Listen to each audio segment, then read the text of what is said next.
Commence primary ignition.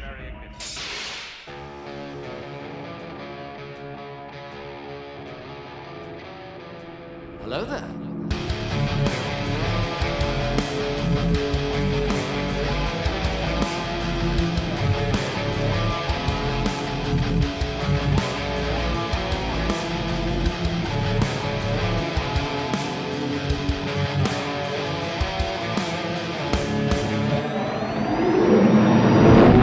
What is up, all of you Ugnaughts and Jawas out there, and welcome back to yet again another, actually not another episode of Mando Talk, but an exclusive live stream of Mando Talk. We've got Star Wars Celebration Day 1 reaction and recap. We've got a ton to get to. DJ is definitely celebrating. He's putting the celebration into Star Wars Celebration. It's been a daggum good day. What's up, DJ? How's it going? Right. I'll be honest with you. There was a part of me that woke up and I was like, Star Wars Celebration, let's get down to business. And then it was, oh, I have to work. And then it was, okay, get over it. Right. You could talk about it tonight with your boy Caleb. Yeah, and that's kind of how I was too. I mean, it was kind of like a mixed feeling of emotions today because number one, first thought that I had when I woke up is, it is Obi-Wan Kenobi Eve. Watch out. We have made it. We're here. Can you believe it? So congratulations to everybody that we've made it this far. He's Kenobi, right it's coming right there, tomorrow. It's actually coming tonight for those that are actually at Celebration. Yes. That's really cool. Few. Of course, we kind of had that feeling after they moved the premiere back. Yeah. It only makes sense. But adding to that, really cool that the cast and crew is going to watch it with them, so I'm sure that's going to be a great time for those that are actually in attendance. But yeah, so that was the first thing I thought of when I woke up this morning, like, wow, Obi-Wan Kenobi, it comes tomorrow. Second thing, I have to admit, guys, I started to get a little frustrated because it started to dawn on me that this Lucasfilm showcase was not going to be live streamed, and I was frustrated because I thought that, them putting it out there early on, I thought it was going to be something that everybody across the world was going to be able to celebrate at the same time.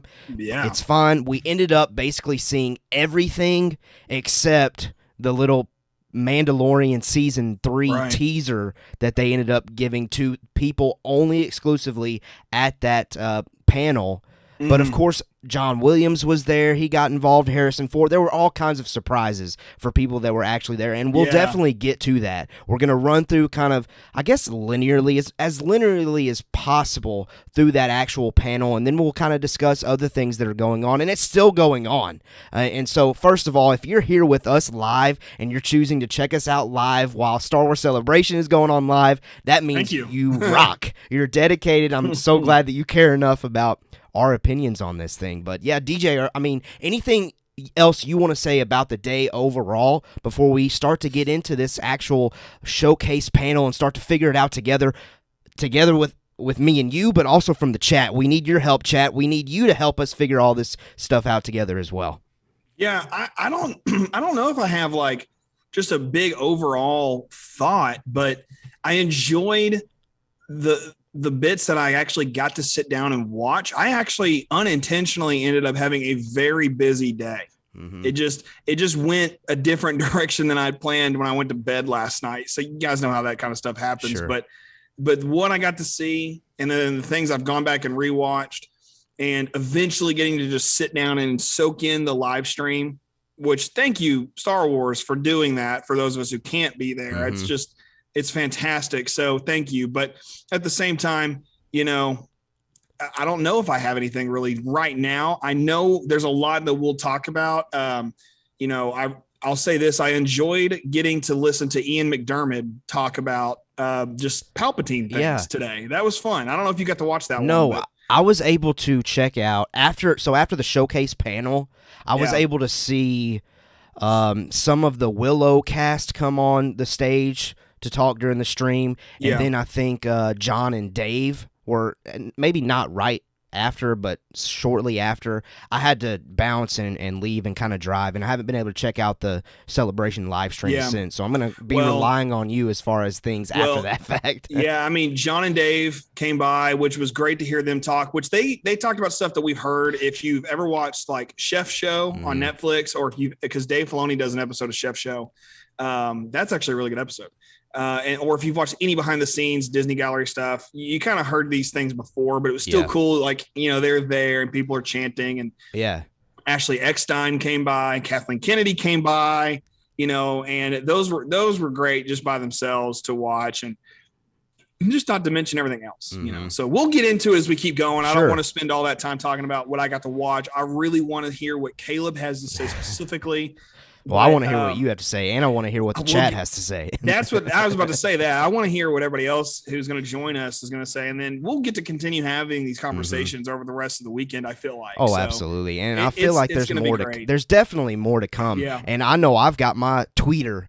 I got my Twitter pulled up to the side. I got Star Wars Newsnet pulled up to the side, Bespin Bulletin. I've got all of the trusty sources around here. Of course, Twitter is definitely the number one trusted source, right? I've got all of them pulled up to make sure if there's something that does kind of just that's very, very interesting and worth talking about comes out while we're live right now, we'll definitely add it to the agenda as far as recapping the day. Yeah. Because, again, it's not over. I mean, currently in Anaheim, it's 4:00. The day's just started over there. Like, they're still partying. You could still eat lunch if you're up there. I mean, a late lunch, but still. Well, and maybe we can rely on the chat to help us out on that too. If you hear something while we're kind of talking and while you're hanging out with us, let us know. Drop it in the chat. We'll definitely discuss it. So let's go ahead and get into the actual Lucasfilm showcase that none of us at home got to see live, but we definitely heard about through all of those trusted sources that we just there mentioned.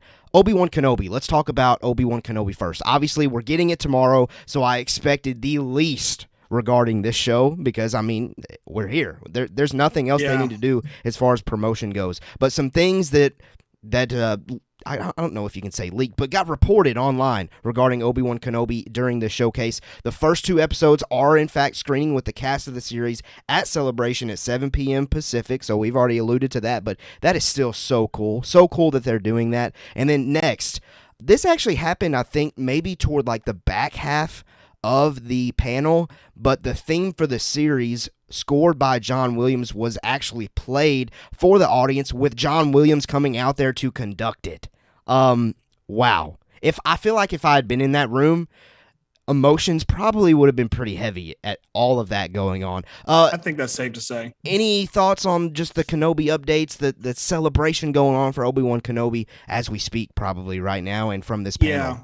I really think that for me, the best thing is that, Ewan and Hayden and the cast of Obi-Wan were there today. Yeah. They did some, great press. They've been doing great press. Honestly, I spent a good portion of my morning watching clips of them, just preparing my mind for tomorrow. Yeah. And then also just kind of soaking in the fact that they're on a press tour. It's just a lot, but at the same time, it was such a cool thing to, I found a video, or it came up on my Twitter feed, as you said, the most reliable source. Yeah. And it shows up, and I watched the clip that somebody posted of John Williams conducting, which I'm going to go to my Twitter real quick and double check. Twitter and check to make sure. I want to give this person credit. It's at Star Wars Stuff. I mean, they're all over the place, on Twitter. For sure. So, but they tweeted a video of Williams, conducting, and that is just a magical experience. As you said, I would have cried. I would have shed tears, if I was in the same room as John Williams. That's the fanboy in me, I think, and that's okay. Have you seen these mugs that say I drink fanboy tears for breakfast or whatever? No, but I need one. I need one too, but like I'm the one shedding the tears for these individuals, Yeah. But at the same time, it was just a beautiful thing. So on the theme, yes, talk about that. Yeah, we're not really gonna play it here. No, definitely not, because I can go ahead and say I don't want to hear it yet, and so, but I'm very interested to hear your thoughts on it. I will say this, and I briefly shared with Caleb right before we went live that it is perfect. For me, when I was thinking before I heard it, I told myself, whatever this sounds like, it needs to tell a story. which is what John Williams is. I mean, it's John Williams. You know, he's going to tell a story with his notes. Okay. But it really does tell a story. And because it tells a story, I can already tell you that it is the perfect, whatever it's going to be for this series. You know, it's going to note things of the past. Oh, excuse me. I just bumped my mic. It's going to note things of the past. It's going to note things that are present in Obi-Wan's life. And I personally think that there's a classic cinematic element to the style. You know, I go a little deeper with cinema and movies. I think those regulars know that, and Caleb certainly knows that. But with John Williams, one of his idols is Max Steiner. You know, he's done musical scores for years and years and years. There is a certain 1930s, 1940s cinema music about this theme to me, but it combines with something modern. So to think that John Williams was out there at 90 years old conducting it, and he's still creating, you know, he said when he finished Rise of Skywalker, that's his last Star Wars movie. Of course, then he's on Galaxy's Edge, a song for Solo, and now a song for Obi-Wan. It's just perfect to me that this is how it's all come about. So the theme, gorgeous. It's beautiful. It's going to tell, like I said, a story. And I think that it shows us where Obi-Wan is at present in this story we're about to watch. That's how I see it. Well, I mean, everything you just said there sounds extremely interesting. I do have a question, I guess, since you've heard it. And you don't have to give me specifics, but I remember we speculated on this prior. We did. Have we heard this somewhere else before yet? Or is this completely new? No, I'm one of those fans who listens to Star Wars soundtracks on a very regular basis. Right. In fact, I'm reading Brotherhood, and what I do when I read is I actually put in earbuds and listen to Star Wars music as I read. Sure. I like to envelop myself in the world. Naturally. And I've listened, I think, to every song that Star Wars has done. Yeah. From, you know, even Jedi Fallen Order through Book of Boba Fett, back, you know, to all the movies. So, no. What's in this, when I heard, there wasn't anything in it that immediately was like, I know what that is. Yeah, no, I just didn't know if, because remember we talked about like teaser trailers. Is this a little clue of what Kenobi's theme is going to be, or promotional material? Are these any clues to what Kenobi's theme is? Like, so no indication of that. Like, this is the first time you ever heard any of this. Yeah, to me, there were, like I said, there's just, I could see, okay, so this is how there's tragedy in the song.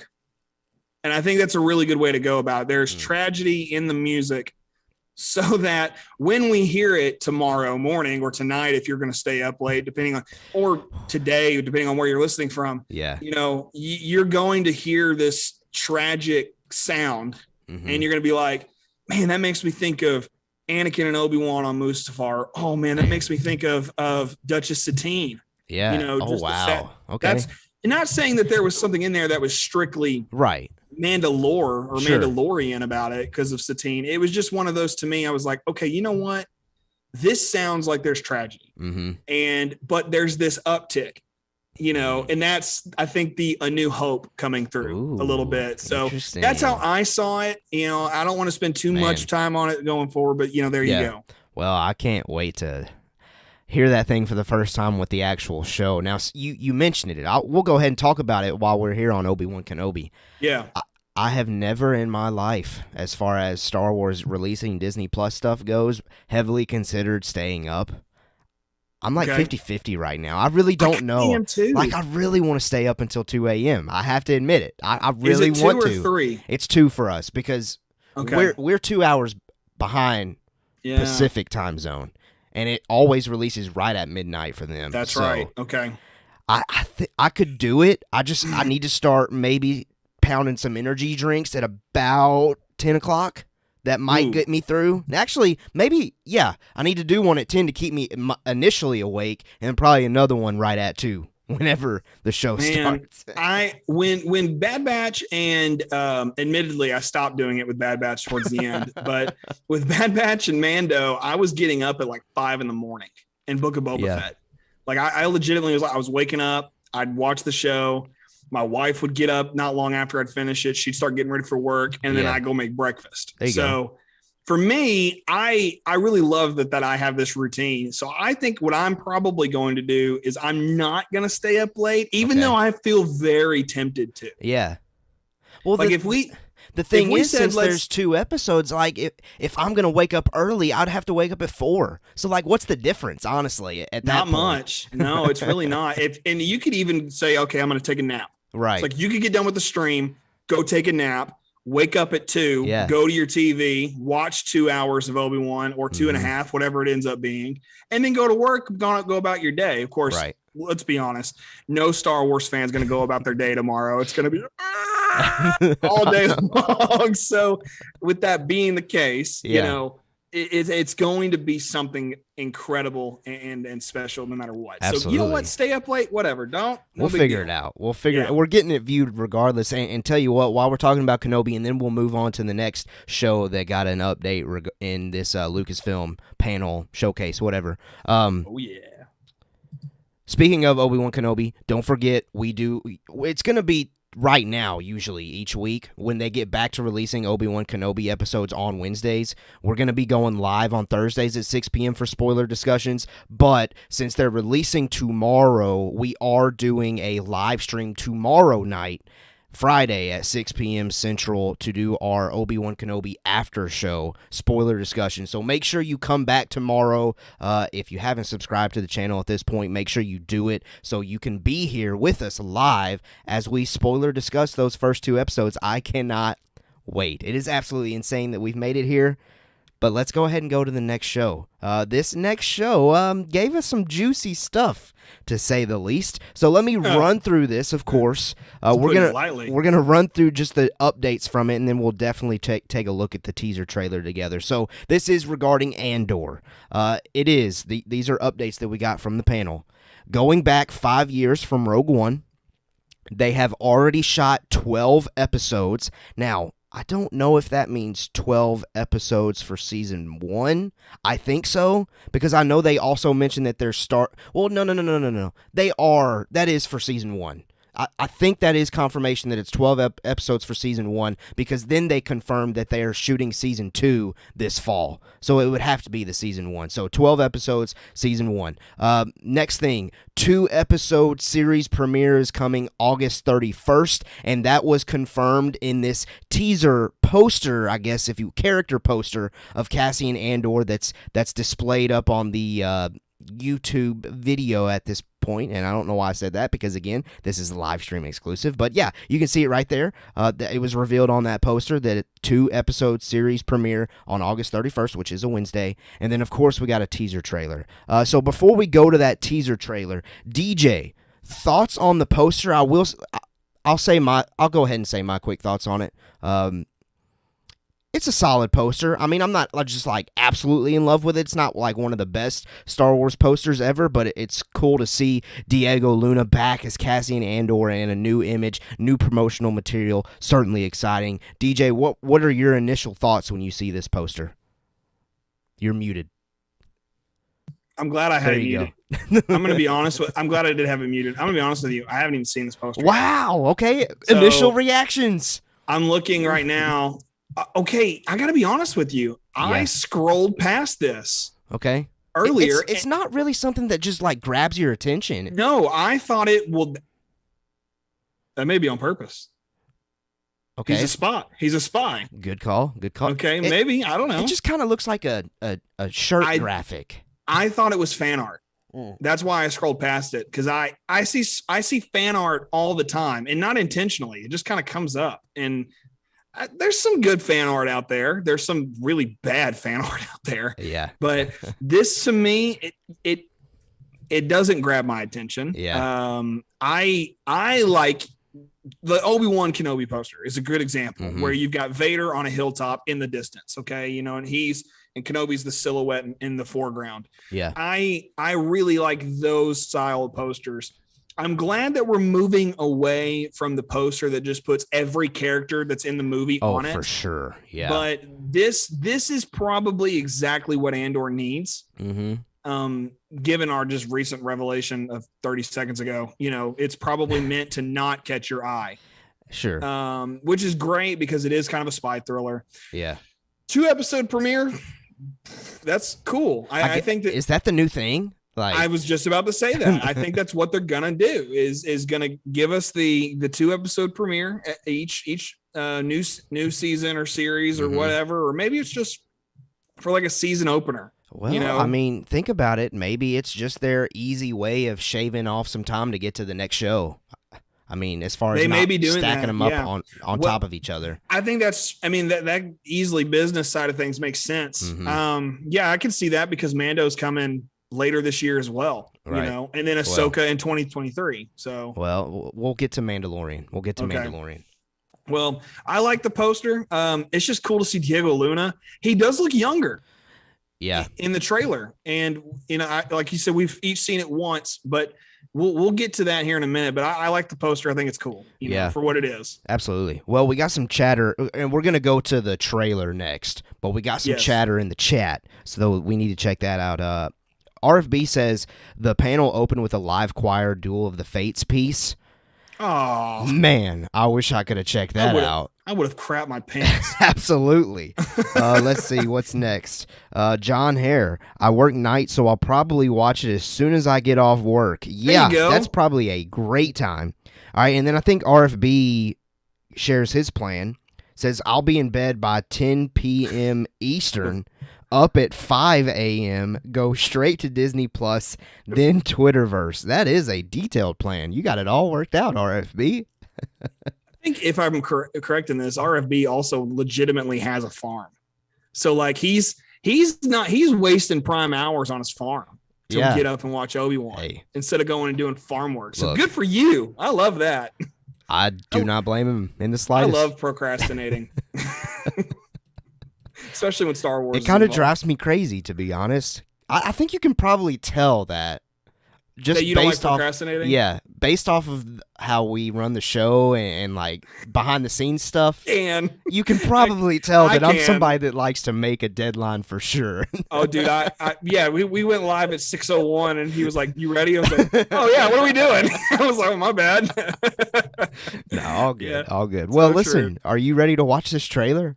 I am. I have it pulled up over on my end, and I'm waiting for you to give me the countdown. Okay, now I will say, we've only seen this once, so we haven't necessarily had enough time to do like a breakdown mentally, but I'm sure we'll run through this frame by frame like we always do, but it's probably going to be more so like crazy reaction, because, I mean, I remember some of it. I remember parts of it, but... I filmed my reaction. Oh, okay. I was, I was in my church replacing ceiling tiles, and I have it up on a TV, the one that's actually right above me. And I was just like, "It's on!" I got my phone, and it's gonna be crappy. I'm screaming through it. My brother's in the background sipping on a Sprite. You know, it's just like, what is going on? There's a ladder in the back. It's a mess. Yeah. Pretty sure my grandmother walked in at one point. It's gonna be. Once I'm gonna post it. Yeah, I just gotta get it together first. Sure. Well, I mean, I'll be interested to see it for sure. Oh man. Well, I'm ready. I've got it pulled up on my end. So everybody that's watching this video, we're about to watch the Andor teaser trailer together. Now, I do remember that I absolutely loved every second of this. So let's enjoy the ride. You ready on your end? Yes, sir. All right, we're gonna go on Punch It, but specifically on the It. So here we go. 3, 2, 1. Punch it!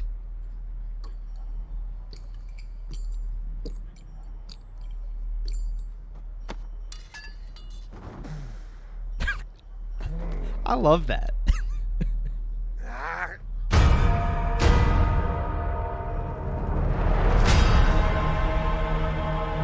I'm already like freaking out.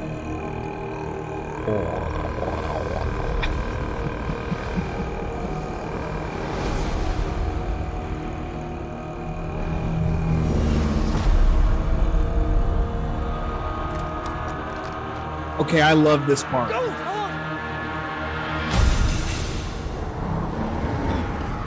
Freaking clone gunships, I swear.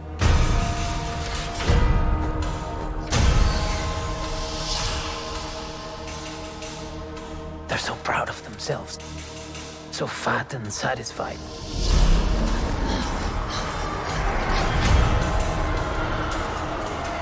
They're everywhere. watching me now.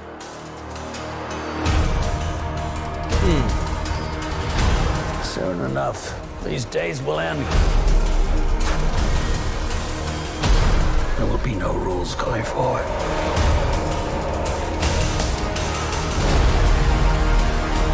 People are standing up.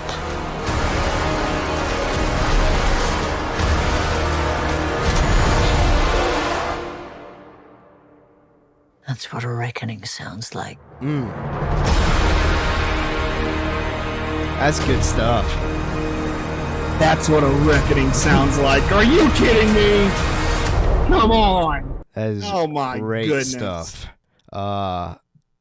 First of all, I love this little dude. No, he's a big dude here at the beginning that just like rings this. I don't know. It's not a bell. I thought it was like a sarcophagus or something the first time I saw it. Yeah. But Ooh, turn it on closed captioning. It says he's the Time Grappler. That's the character's name. I'm sorry. What now? Time Grappler. Time Grappler. Okay.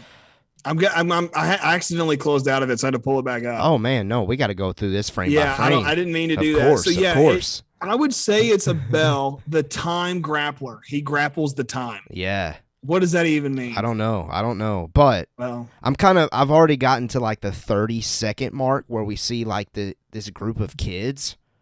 yes. I'm so intrigued by what's going on here. Like, With the ship coming out of the. yeah.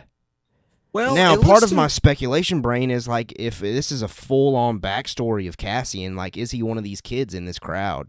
Or is it? I would love a backstory. Or on is it Cassian. this main boy with the kind of longer hair here right at the 30-second mark? I mean, it would make sense. But I don't know if some of these characters are seen later in the trailer or not. This kid is way older than 6 years old. That is true. So it can't be. Because Right, he 'cause said needs he's to been be in the fight. and he's been in the fight since he was 6 years old. Yeah. That doesn't even mean his parents died when he was 6. Or Correct, actually, yeah. dial that back for a second. He could have been in. Oh, I'm misinterpreting that. He never says his parents died before he's 6 years old. No, He just says he's been in the fight since he's 6 years old. Because this actually could be him. That would be cool. I would love that. If this is a backstory on Cassian, that makes me happy. That would be really cool. Like him, maybe at this age he's seeing the fall of the Republic, and that's what that ship is. Maybe, I don't know. I don't know. That looks a little Imperial to me, or maybe a little Is it? Republic-y. I guess if it's the fall of the Republic, that would make sense. Yeah, Because maybe it looks similar. It looks Star Warsy, which is what you want. But for sure. yeah, Well, I mean, I don't know, man. This entire trailer, so Star Warsy, man. Like, It might be the most Star Warsy trailer I loved it. ever. I absolutely love this trailer. Let's see. So I think there's a good chance that this little scene here at the 30-second mark could be like a little backstory of Cassian, but who knows? Because I mean, it's been some time on that boy. Then we see like a junkyard. Like it reminds me of the Mayfeld episode in Mandalorian. Or a scrapper from Jedi Fallen Order. Oh, good call there too. Yeah, Great call. I mean, you could easily age up Cameron Monaghan and Yeah. put Cal Kestis in this thing. And we get this droid kind of rolling through the middle. Interesting. I've never seen that. Have we seen that droid somewhere before? This droid looks familiar from, I feel like maybe Rogue One or Solo. Okay. I could definitely But- see that. But regardless, I think we've seen a droid very similar to this somewhere in the background. Maybe Yeah. on the animated show Resistance, I feel like I've seen a droid like this. But regardless, it looks great. Next up, 33-second mark. Are these stormtroopers getting recruited? What's going on here? Well, if these are stormtroopers getting They're getting recruited, some old guys. that's some old dudes. I honestly think this is what we got to tease Rogue One maybe when they talked about Imperial science officers. Oh, you're right. Yeah, that would make more sense. They also That was a stupid comment, Caleb. Definitely That's not okay, but- stormtroopers. but also they may be slaves. Mm. I think they may be enslaved and forced to work. We've seen this in Rebels, and we've seen it in Solo. I mean, it wasn't Imperial slaves at that point, but regardless, these are people who they're in uniform. They kind of look like prison uniforms. You know, it could very easily be something like that where they've been forced to do a job. Yeah, for sure. And I we saw see Ryan them V again said I later. made it in the chat. What's up, Ryan V? Glad Hey, you're Ryan here. V. What's up, man? We're trying to break. Well, this is the second time we've seen this teaser trailer. We're trying to break it down, trying to make sense of it all. We'll see if we can get there. Yeah. But we see these guys in these jumpsuits again later in this trailer. So Okay. we can get to that shot in a minute and Yeah. then further speculate on them in a minute, sure. I think. Yeah. 35-second mark. This girl here, I don't know if maybe she was in that scene earlier that we saw at the beginning of the trailer. This seems like a completely different people group. Okay. And- Oh, is that Cassian? In the background? Yeah, in the background. 35 seconds. It could be. Kind of looks like it. I don't know if you can see my mouse. I think I may have turned that off to where you couldn't follow my mouse, but Oh, kind I of see in it the on. background, it looks like Cassian from the side, the hair at least. If it's Cassian with no beard. Yeah. Which I think there was a shot in this trailer that he doesn't have a beard. He has no facial hair in Right. this one shot. That does look like Diego Luna. Yeah, I gonna definitely, go with that's think him. we're going with some flashback. I think we're definitely getting some like character build up, like moments Yes. throughout his life for sure. Flashback, flash forward kind of thing, like Yeah. Arrow. Yeah. Yeah, I could see that. I think that's him. I mean, Ooh, and even see no like reason at to the think. 36-second mark, I think he's now running, and it kind of looks like Diego Luna running in Rogue One. So, for sure. There you go. That's all you need to know. is, Yeah. Does he run like Diego Luna? Yes, Does he run like Diego? Okay, then they're trying to hide some weaponry. I don't know But who's I coming love in. that. I love that shot though. It tells us what Cassian's doing Yeah. as a spy. He's recruited other people, Mhm.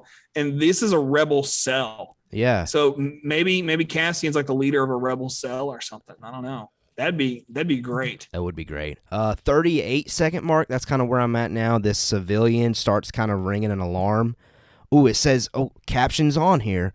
Salmon Pack That's how I would pronounce it. Yeah. is the character's name that's saying go on. I think that obviously I don't have the sound on so you can hear our voices, but I'm pretty sure that's the guy that's fixing to kind of ring this little Alarm. alarm. Yeah, I was about to alarm say bell. bell, but it ain't really a bell, I don't guess, but It's a Star Wars bell. I loved this part in the trailer though, how him ringing that played into the sound of the trailer.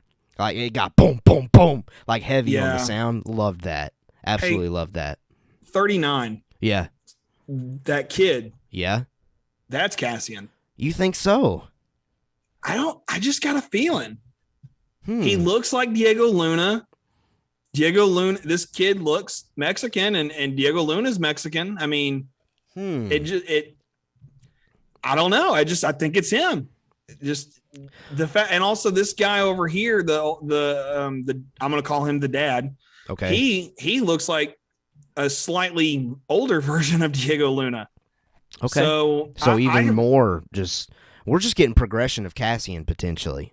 I really think so. I think that this is where Cassian really starts to become the rebel we see him as in Rogue One.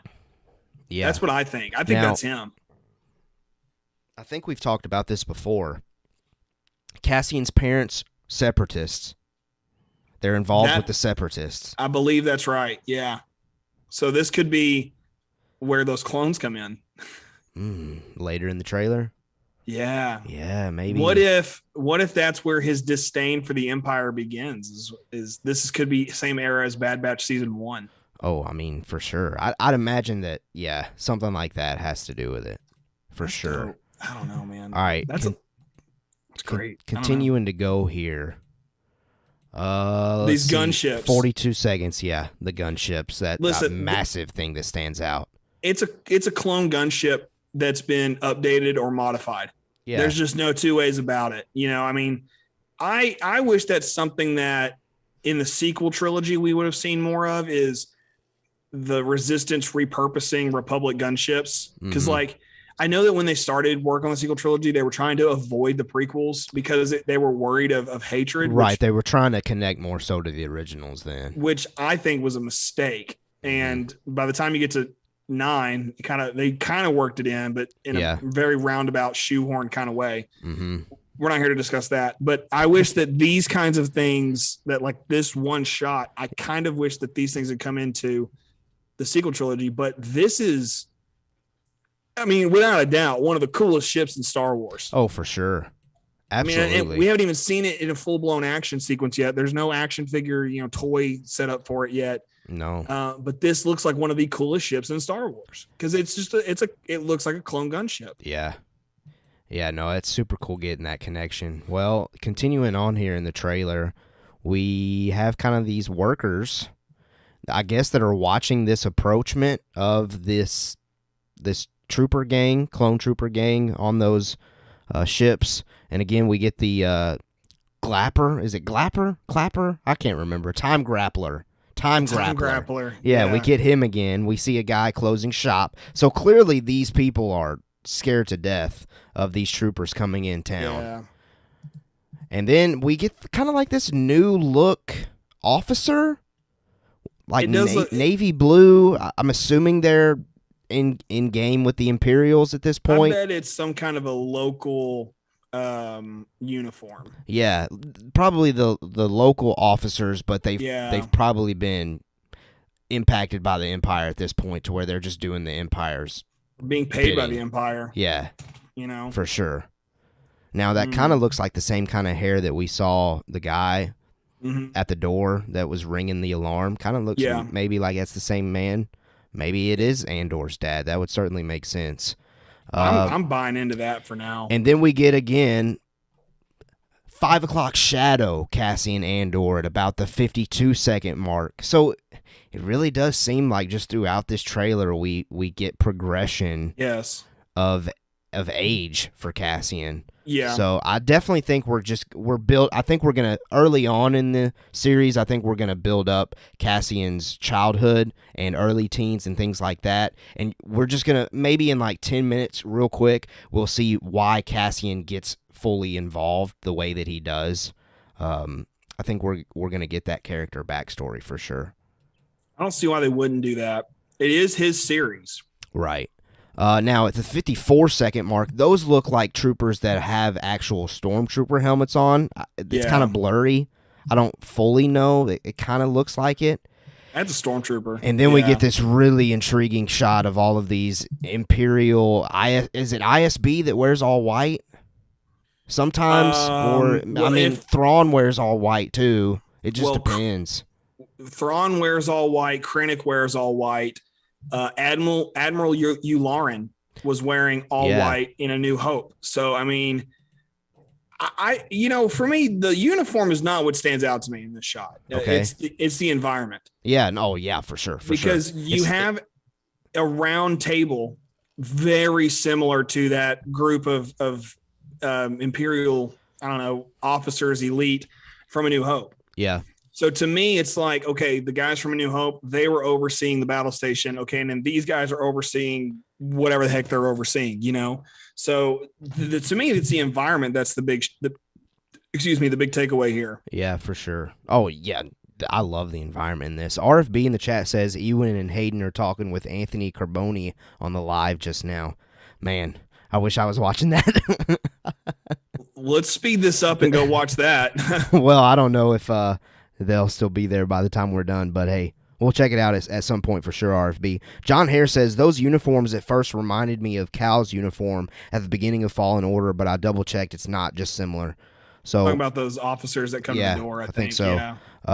RFB, Imperial Advanced Weapons Research Scientist. How do you know that? Man, yeah, how do you know that? Good. Well, okay. Former 501st member here. He knows all the stuff. So. Yeah. Well, I did have to pause at 55 seconds because I know DJ, you're not gonna appreciate this, but the actor here that's in this Imperial suit, he is our boy Qyburn from the Game of Thrones series. So I love to see that connection. He looks familiar to me, but I don't know why he looks familiar to me. This is now the second live stream show in a row that has Game of Thrones connections. You must be really excited. I love this. When are we going to get Lord of the Rings connections? I mean, there's a shot in this trailer that gave me heavy Lord of the Rings vibes. It's that shot when they're on that. We'll get to it. Point it out to me when we get there. All right, continuing on in the trailer, Cassian is saying that these Imperial officers are fat and satisfied. Absolutely. 100%. No doubt. And we get these just two dudes just sipping on a mug. Who knows what they're sipping in there? Maybe spotchka. Maybe they're enjoying a nice little evening. Who knows? We get this woman kind of running through the streets, and it kind of looks like maybe it's like an early love interest in Cassian's life. Maybe they pull the whole thing that they did in Solo, a Star Wars story. Maybe it shows like both of them growing up together and progressing along. Who knows? We get maybe again it's his mom. Get the that's a good point too. It could be. 1 minute we get the time grappler again. Man, he's heavily featured in this trailer. I didn't realize. I think they learned their lesson from the Star Wars Eclipse trailer. Like, do you want to get people excited for Star Wars? Get a random guy banging a drum in the background every 10 seconds. That's what it is. Next, at the minute and a second mark, we get these really interesting and cool elevators going on. I don't know exactly where this is, but I would love for it to be Coruscant. It's Coruscant. Is it? Like fully confirmed? Dude, the Senate is shown 3 seconds later. I know that. Yeah, I know later in the trailer it's definitely Coruscant. Look at the ceiling. Look at the sky. There's highways. The sky is blue. Yes. Yeah. Okay. But beyond that, look what's in the sky. No, I'm just messing. No, you're right. You're right. I think that is Coruscant because I think shortly after we get more Coruscant shots, do we not? Yes. Yeah, we do.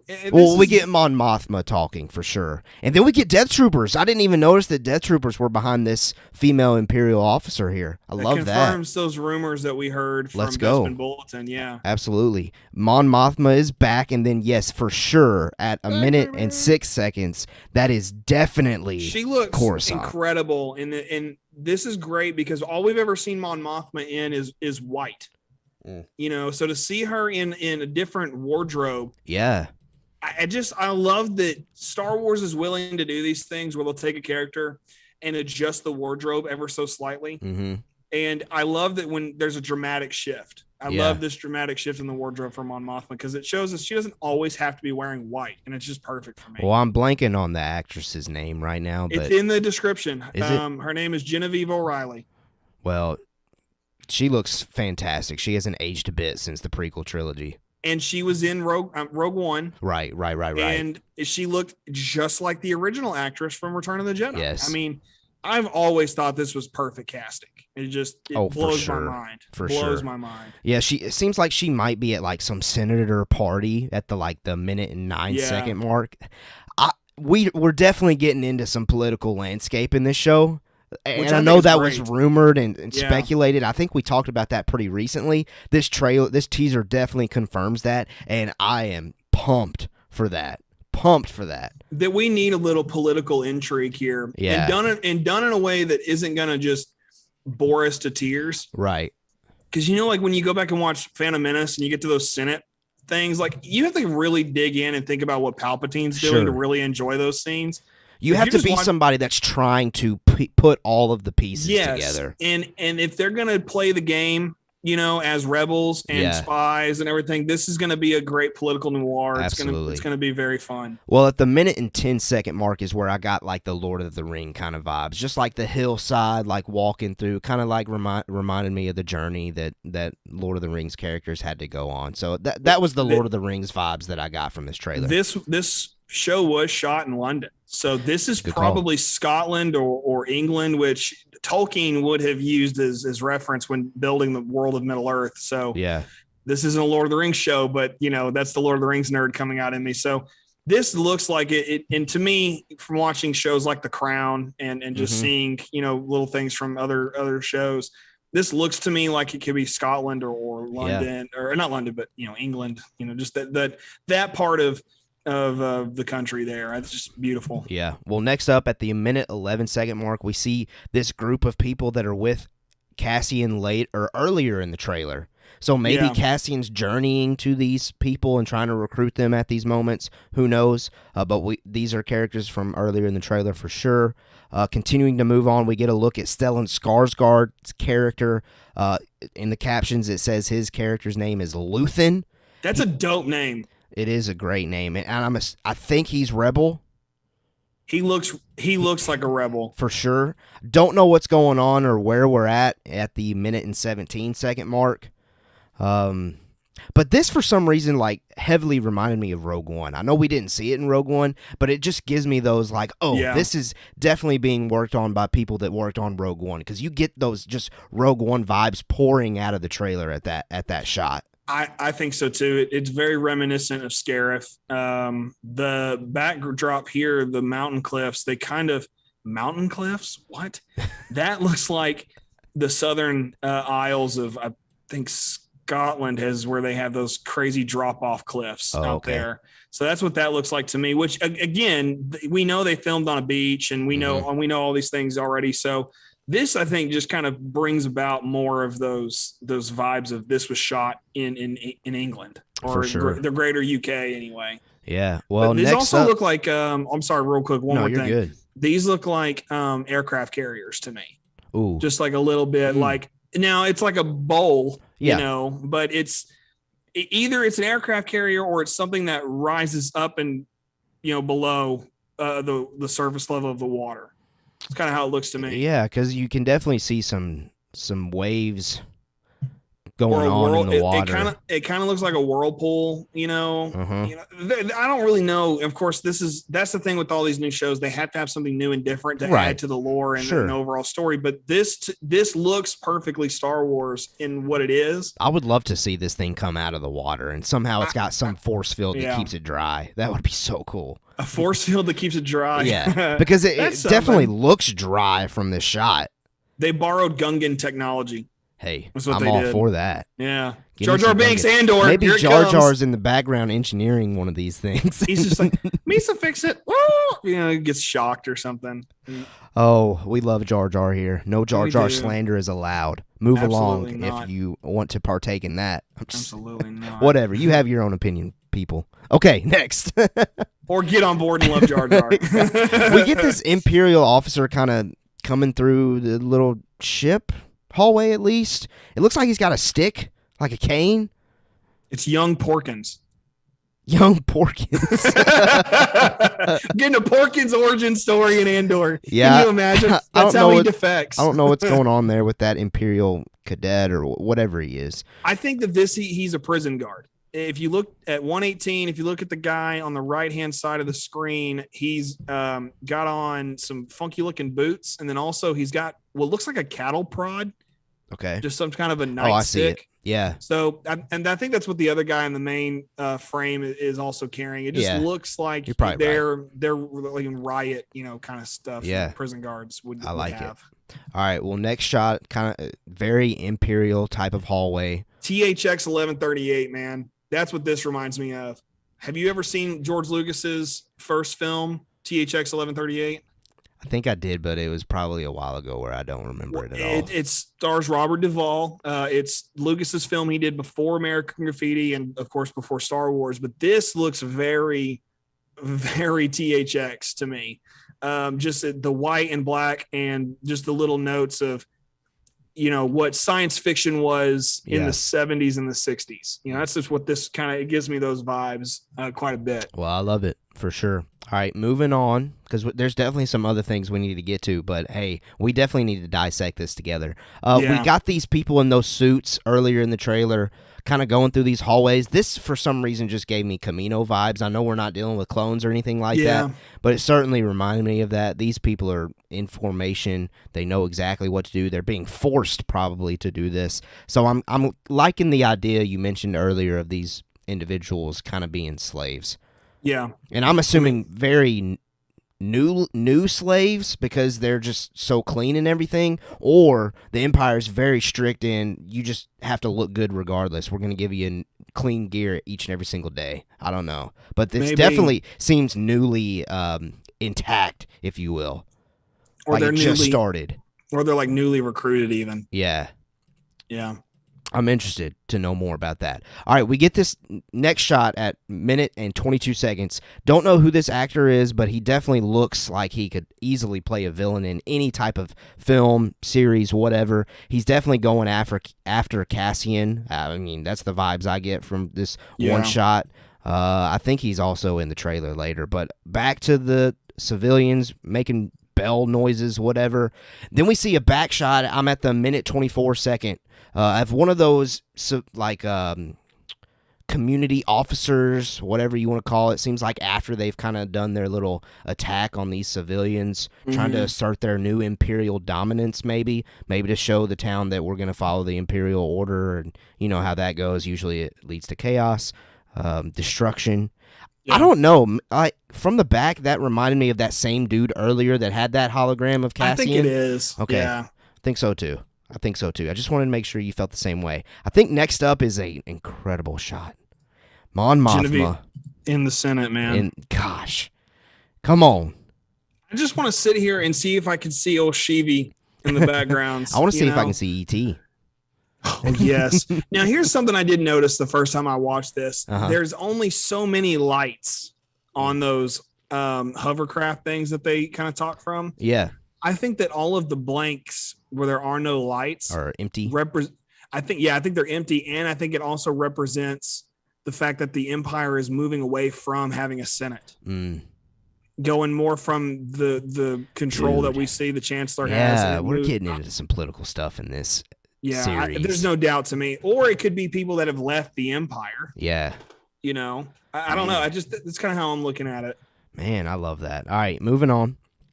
Marva, I guess, is that Imperial officer's name, and we do see some mud troopers to the left and right of her, so those reports were definitely true as well. We get another Imperial officer at the minute 28-second mark with a TIE fighter flying over his head.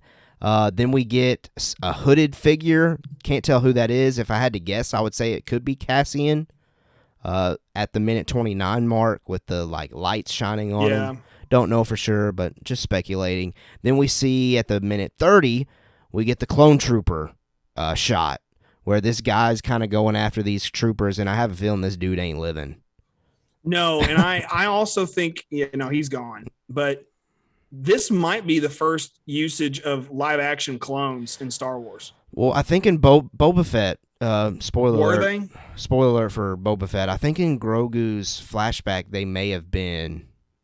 If they were, it's great to know that this is now the next usage. Regardless, it's good to see live action clone troopers. And we have to take into consideration here, this particular shot is taking place somewhere around the same first season of Bad Batch. Because they quickly move away from clones. Yeah, they do. To TK troopers. Yeah. As we learned. So I think that this has got to be first episode shot. I think so too. Or if not a first episode, a flashback somewhere along the way. All right, minute 30 seconds, we see a injured woman gash on the side of her head with some blood going down. It looks like to the left of her, we see that officer's kind of uniform. Don't know what's going on there. Then we see this cool little speeder. It definitely gives me Solo vibes a little bit, but I know it's not the same one. But cool little speeder that ends up kind of flipping. Don't know what's going on with that, but it looks like it's going after some of those uniformed individuals in the street. So part of the rebellion, maybe. Who knows? Cassian hops in a TIE fighter. Are you sure it's Cassian? I think so. Yeah, it's got to be. Who else can fly a TIE fighter? And then it now seems like finally in this trailer we've caught up to what his age is going to be predominantly in this series. At the minute and 36-second mark when we see him. Well, that's not the inside of a TIE fighter. It's not, but it doesn't mean he's not flying that TIE fighter. Right, for sure. But good to see. I mean, we see Cassian very limited in this thing, honestly. I think that's good. Yeah. It's interesting. It's an interesting decision. And then, of course, we get this final shot. That's what a reckoning sounds like. Love it.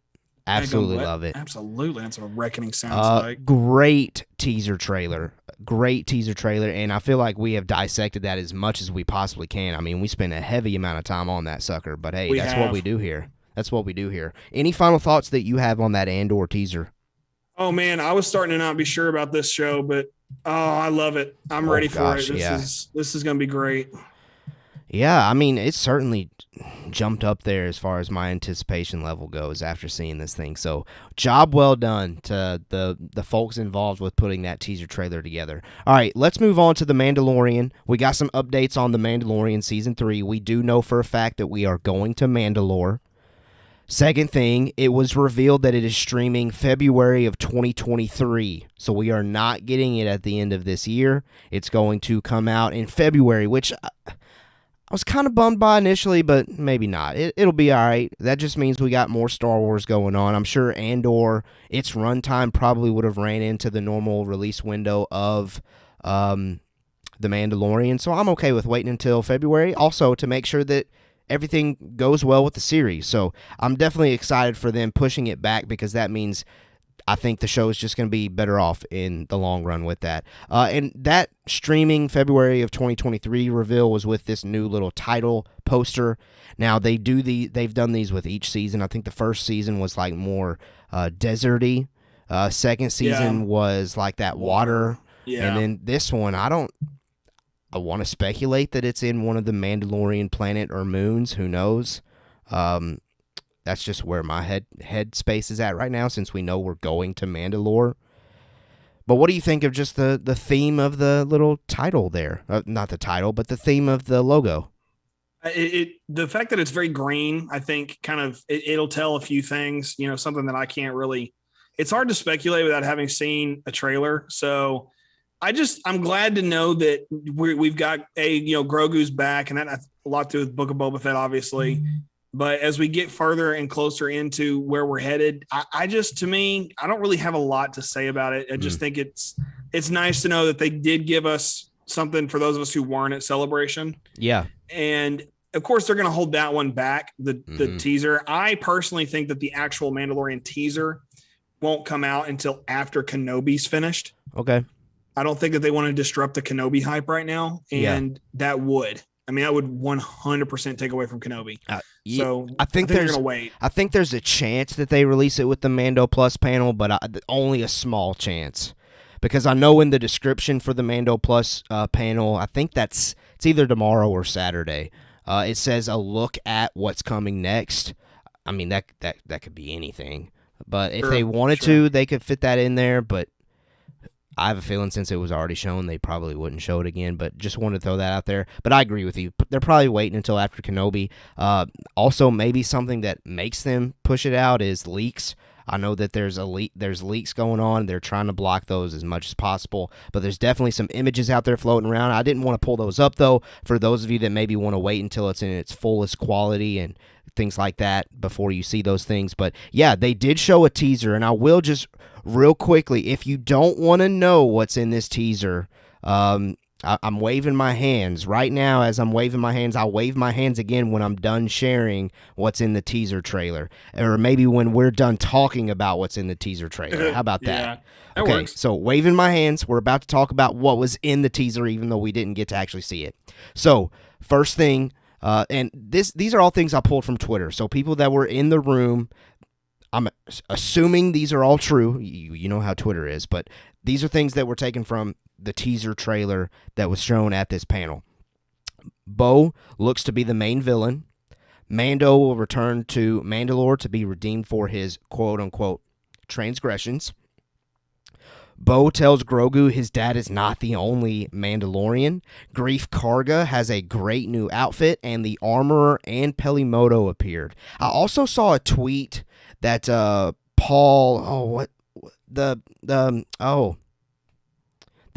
Ranger, Paul. Oh yeah, Paul Sung something. I also saw a tweet that he was in there as well. So they're revealing that some key characters are returning.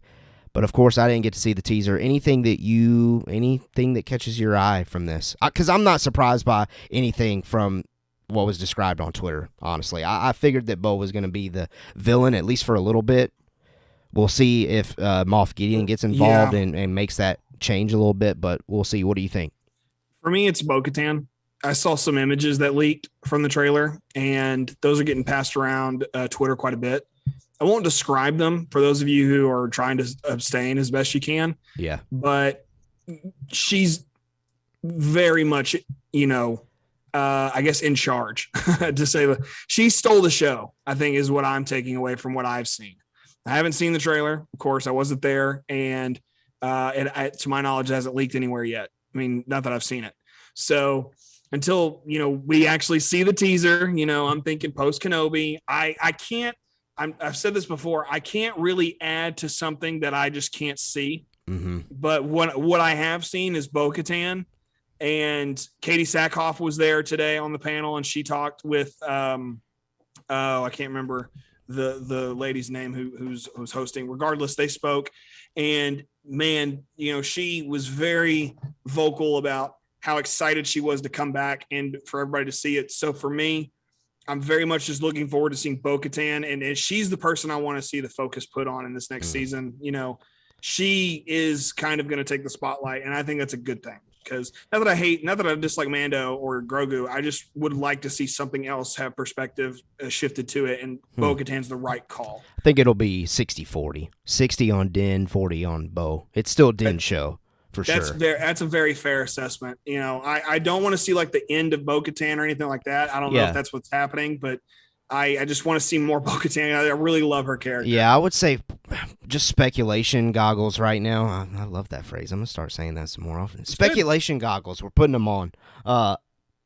I expect them just clashing with each other at first, but then they come to an agreement that Moff Gideon and the Imperial remains are really the real villain. They come together. I don't think Din Djarin really even wants the Mandalorian throne or whatever. So I think at the end of the day, they come to an agreement. I just think that she's struggling with the whole Darksaber thing for right now. Not a chance. You don't think that happens? I said I don't want her to die. I think she does die. Interesting. Okay. I think that off screen we've seen Din Djarin practice with the Darksaber. He gets to a point, maybe we get a tease of it. That they're gonna fight. Okay. And it's gonna come down to her or him, and they're not gonna kill him off. He's the one that's bringing in the money for the House of Mouse, okay? Sure. So Bo-Katan's biting the dust. And by the hand of Din Djarin? Reluctantly. Man, okay. It'll be a reluctant killing. I don't know. Man. I don't know. That's where I'm at right now. Hey, I like it, though. Right, I like it. There's definitely stuff there for us to discuss as we get closer to this thing coming out. All right, those were all waving the hands. We're done talking about that teaser if you didn't want to know anything about it, but those were the Mandalorian updates shared. Now, next up, Ahsoka. We won't spend too much time on this one since all we were told was that it's releasing in 2023 and that it's currently filming. Now, an image, though, from the panel showed Rosario Dawson on the set of Ahsoka currently filming. And one of the big takeaways from this image is that the Laku is longer. Now, that was one thing that a lot of people were, I guess, upset with originally, that didn't like the live-action portrayal. It was never something that I was ever bothered by. I think I think this newer look looks better, don't get me wrong, but nothing that really ever impacted my viewing. Well, what they did with Book of Boba and Mando, I think they relied on the Clone Wars look and not so much the Rebels look. Mm-hmm. And I think that's because more people have watched Clone Wars than Rebels and are familiar with her from Clone Wars more so. So, but I think in that they failed to realize that we're after Return of the Jedi here. We can't rely on something that at that point would have been, like 7-8 years prior. Yeah. So, and her Laku is much longer in Rebels. Mm-hmm. And in Clone Wars, it does grow. So there's no reason it's not a haircut, it grows with, look at Shakti, same thing, Mm-hmm.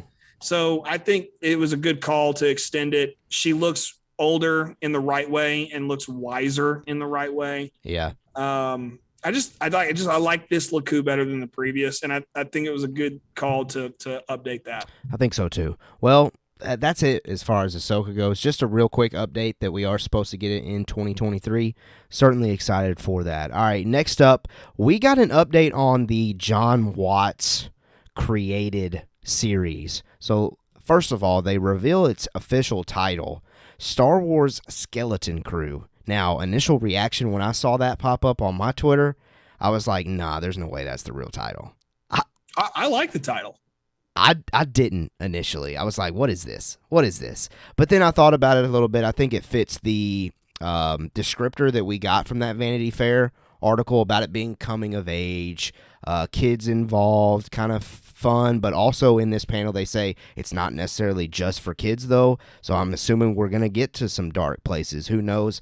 But I mean, at the end of the day, it's just a title. It's not going to impact my liking of the thing or not, but it did. Admittedly, when I first saw it, I was like, okay, that's definitely not what I was expecting. But Skeleton Crew is its official title. It's produced by Favreau and Filoni, which I believe is definite confirmation that they're going to connect it to the Mandoverse in some way. It doesn't have to be like a direct crossover or anything like that, but it's definitely in the time frame of post Return of the Jedi, trying to figure out the state of the galaxy. Created by John Watts and Christopher Ford, like we had already reported from the Vanity Fair article. It will star Jude Law, which is he's most known, or I don't know what he's most known for, but I know most recently he was in that Secrets of Dumbledore.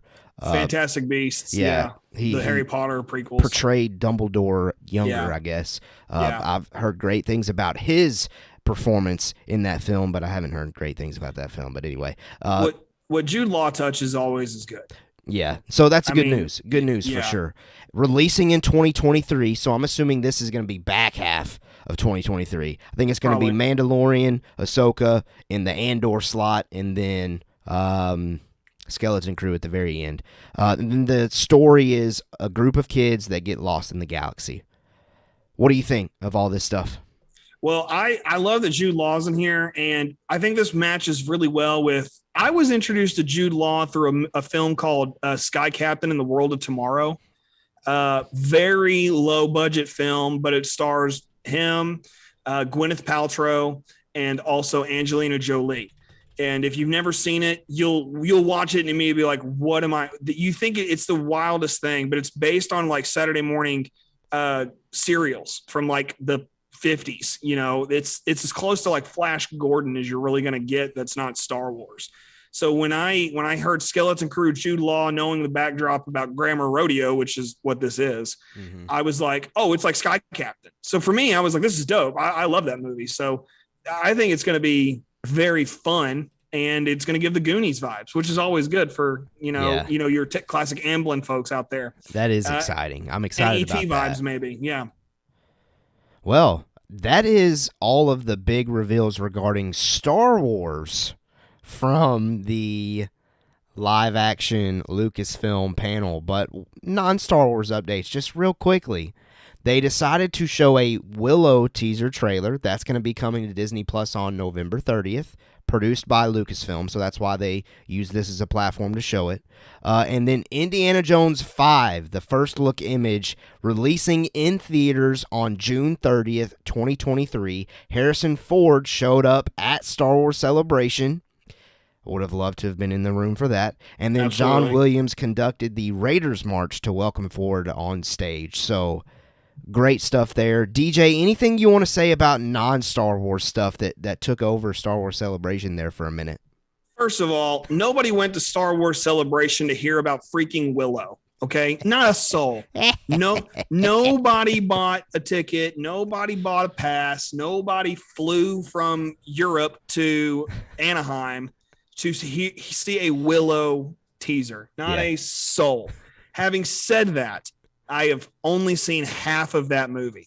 Okay. Willow. Yeah. Now, for what it's worth, the trailer looks cool. It does. Okay? Yeah. It does look cool. I'll be checking out that series for sure. And I got to finish the movie. I've got to go back. I'm going to start it from beginning and watch it through. I try to give most movies a chance, and watch them all at least once. But it's Star Wars Celebration, not Lucasfilm Celebration. Okay. Now, having said that about Willow, let me flip the coin here. I'm excited about Indiana Jones. For sure. So excuse me for being just a hair bipolar right now, because I just look, I don't give a rip about Willow. I appreciate that it exists. I'm glad Lucasfilm was putting stuff out in the 80s, and I'm glad that Warwick Davis has something to do, and he's incredible. I think he's done a great job with all the Star Wars stuff he's done. But it was so unnecessary to show this year, because man, Anthony Carboni came out on the live stream, and the first thing they did was talk about Willow. Like, well, it was Andor and then Willow. And I thought, dude, you're trying to hype up something nobody cares about. Mm-hmm. And there's probably people out there that care about it. I'm not saying, yeah, for sure. If you like Willow, great. Love Willow. I'm not telling you to hate it. Yeah. But at the same time, it's just like, guys, come on. It's not what we're here for. Now, hey, why not? Indiana Jones gets a pass because it connects to John Williams and Han Solo. Therefore, it is somehow Star Wars. Yeah, but Warwick Davis is just as much Star Wars as Harrison Ford. Watch your mouth. I mean, hey, Han Solo and Harrison Ford, I've shared this before. Harrison Ford's my favorite actor of all time. So, yes, I get it. But Warwick Davis is just as much a part of Star Wars as Harrison Ford. That's just fact. I'm not saying he isn't, but when you're comparing characters, do you no, I'm not comparing the characters, but how would Warwick feel if they tote Harrison Ford out there to talk about Indiana Jones 5, but they won't take the time to talk about Willow? Like, Warwick, I mean, come on. They only did both. They only had one because they did both because Lucasfilm wanted to get some press. Oh, okay, sure. That's why. 100%. I agree with you. Absolutely. I agree with everything you're saying. I'm just giving you a different point of view. Warwick Davis was the luckiest 11-year-old on the planet. He got to be Wicket because Kenny Baker, aka R2D2, had got food poisoning. That is the only reason he ever became a thing. Okay, without freaking Kenny Baker eating bad shrimp or whatever, that is how Wicket, and that is how Warwick Davis became the household name he is now. Having said that, I know I'm roasting Willow right now. It's because this isn't it. I have no qualms with Willow. I just think it's why are we showing? I don't. I just why are we showing this now? Is why I'm like, this is ridiculous. That's just dumb, and I think it was dumb. For Willow specifically, honestly, if I'm being very honest, it super unnecessary for them to have shown Indiana Jones anything. I'm glad Harrison Ford was there, and I'm glad that John Williams was conducting the Indy theme, and that stuff's great. And they could have released the image with everything else and been fine. It's Star Wars Celebration. Let's celebrate Star Wars. Okay, that's kind of where I am on this now. I'm laughing at John Hare's live chat there. Oh, what did he say? It says the almost silent applause after the Willow trailer on the live stream made me laugh. Because if you were at Star Wars Celebration and you are watching this right now, you have to be honest with me and tell me, were the people only clapping because they felt bad that nobody else was clapping? Okay, because we've all been to the middle school play or the middle school band concert where every instrument's out of tune, and then there's that one parent who's like, "Wow, that sucked," and then there's another parent on the other side of the room that's just, and that's the only person. That's Willow. Okay, Willow is the middle school band concert. I'm being honest with you. Willow and Indiana Jones. Indiana Jones is great, but Willow is the middle school band concert, and then everything else is freaking John Williams. Okay, that's what's the comparison here. Okay, wow, I am roasting this. Did John Williams not score Willow? I don't know. Because if he did, then I think that puts a wrench in your. Hey, if he did, argument. Cool. If he did, cool. If not, whatever. I don't care. Regardless, I mean, he probably conducted if Warwick Davis and the cast walked out to Willow's theme. Cool, it was James Horner, so you have nothing to worry about. It was not John Williams. James Horner is a phenomenal composer. I can't think of any movies off the top of my head that he's done, but regardless, I just thought it was pointless, and that's it. Well, as far as the Lucasfilm panel goes, the showcase panel. That wasn't showcased to everybody, but hey, it's all good. It was a success. It was a success in my opinion as far as those that were there. I am just honestly, if I had to sum it up, I didn't need a Mandalorian teaser today.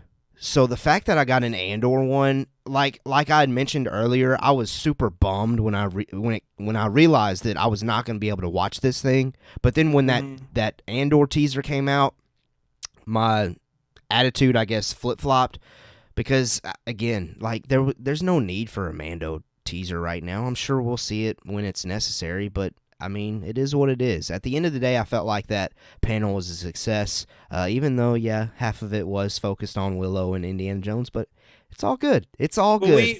They told us that's what was going to happen. They said Lucasfilm Showcase panel is what they said at the top. So it's not a secret that they were going to do that because they weren't saying a Star Wars showcase. That's very different. Right. So Lucasfilm. Yeah.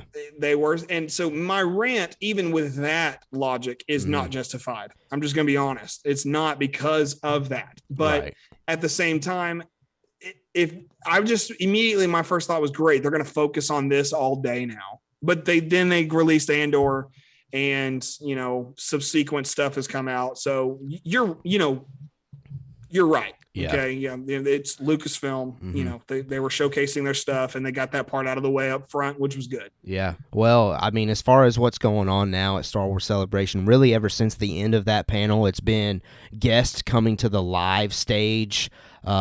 All great things, cool little quotes that have been coming out. Like I mentioned earlier at the top of this stream, I was able to check out up until John and Dave went on, and I haven't been able to see anything since. But like we said earlier, like nothing really big came from that because it's things we've heard of before. Did you hear something that was big? One small thing. Okay. It's brief speculation for Kenobi. Okay. Ian McDiarmid did this thing where he got to talk with a host, and the room was filled with fans who came and asked him questions about Palpatine's favorite dessert and what do you like, the music do you like to listen to, what inspired Palpatine as the Emperor, little things like that. Yeah. The second guy up, he asked the question that everybody wanted to know. He said, are you in Kenobi? He asked him if you were in Kenobi, and I took the liberty of making a post and putting it in a Facebook group because to me, it was one of those things that I felt like we needed to talk about. But Ian McDiarmid, amongst this, this is what he said. I want to read it real quick because I wrote it down word for word. Somebody asked him, does he appear in Obi-Wan Kenobi? And he said, that is a disgraceful question. One I have no intention of answering. Then he kind of mutters around a little bit and goes on to say, don't count on it. But he doesn't actually say no. And the guy's an actor, so he's lying. Okay. I'm just saying that right off the bat. All acting is lying at the end of the day when you really think about it. So I think this corroborates our speculations from Tuesday and our cameo appearances. I think it just went up. Yeah, him saying that's a disgusting question is what disgraceful question. Disgraceful. Yes. Disgraceful question makes me think 100% Palpatine is in Kenobi. There's no good way to lie. Yeah. When you're in Star Wars, there just isn't. It's like I watched this interview with Hayden the other day. Said when he got the call about Attack of the Clones, he was with his roommate in Vancouver. He took the phone call, went in, came back, and his roommate basically says, "Well," and all Hayden does is just go and lights up a fake lightsaber, and they had a fake duel to Duel of the Fates soundtrack. I mean, it just that's. I guess it's a different time because nobody kept secrets then. They had a webcam set up for episode 3's filming. So who knows, but nowadays it's impossible to figure out if someone's in the thing until it comes out. But we know, like Qui-Gon and the Emperor, they're going to show up. In Obi-Wan. In less than 2 hours, there are people that are going to be able to see this thing at Star Wars Celebration. And RFB in the chat, you're definitely letting us know for sure. And it's something that everybody needs to know. Since people are going to be able to see this thing in 2 hours, I would say Central Time. I know that's the time zone I'm on, so that's what I'm geared toward. At 9 p.m. to about until when you watch it, stay off of social medias, in my opinion. Yeah, I'm not getting on. Because at that point, once people start seeing it, I feel like it's going to be free game. People that are there that saw it are going to go to Twitter and talk about it. So 100%, yeah. At 9 p.m., which I think is 10 p.m. Eastern, which is 7 p.m. Pacific, that covers the United States, the U.S. Is there a mountain time zone? Yeah, there is. I don't know what that is. It's in Colorado. Anyway, regardless, at that time, if you want to avoid spoilers, get off of socials for sure. Yeah. But just know this. like I said earlier, tomorrow night at 6 p.m. Central, we will be doing our Obi-Wan Kenobi after show spoiler discussion of both episodes 1 and 2. That's going to be live on YouTube tomorrow night. Podcast will come out Saturday morning. Now, obviously, next week we'll be back on our normal schedule. Tuesday will be episode 3 predictions.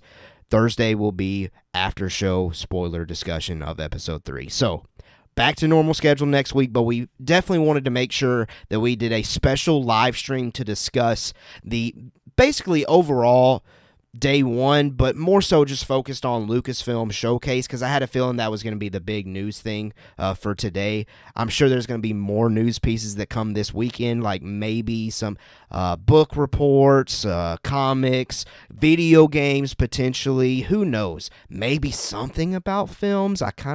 We'll see.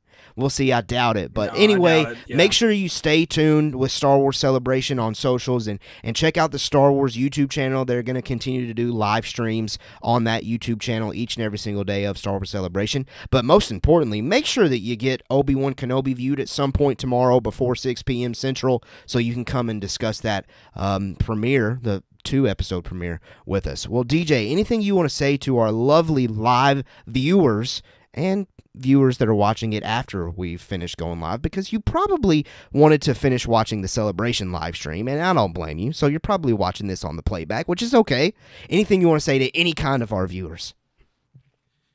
The Jundland wastes are not to be traveled lightly. That's all. I'll say this. I rewatched A New Hope last night, and that was because I wanted one last viewing before it's changed forever. Man, that's deep. That is deep. And the truth that I'm going to go a little deeper really quick. Okay. Every time a new Star Wars movie comes out, it actually changes A New Hope more and more. Because you watch A New Hope and you think, if you've never seen Star Wars and that's the first one you ever watch, so I guess go back to 77, there's nothing to go with it. You're just watching a movie. But if you watch all other 8, Skywalker Saga movies, plus the spinoffs, TV shows, and you get into comics and stuff, then you start thinking, well, they know this person, that person knows this person, and you start drawing lines. So every time a new Star Wars project comes out, it slightly changes the perception of A New Hope, just a hair. So for me, Obi-Wan Kenobi and Revenge of the Sith impact A New Hope the most of anything.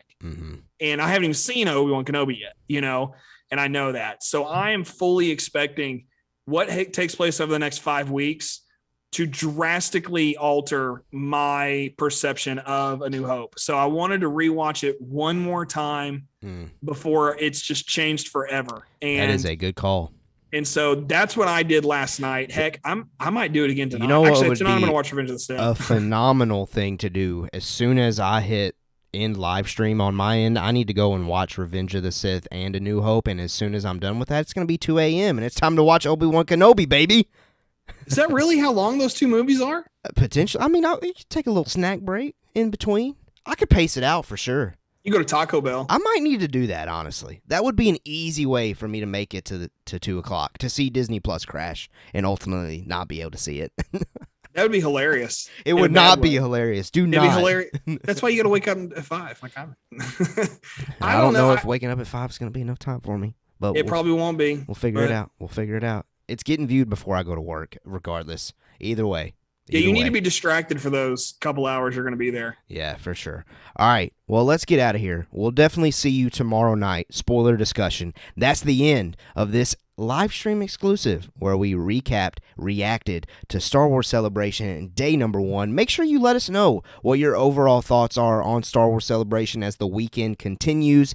Get at us at Mando Talk, Facebook, Twitter, Instagram, TikTok, Discord, link is in the description. And as always, until tomorrow night, we have spoken. Go watch Kenobi!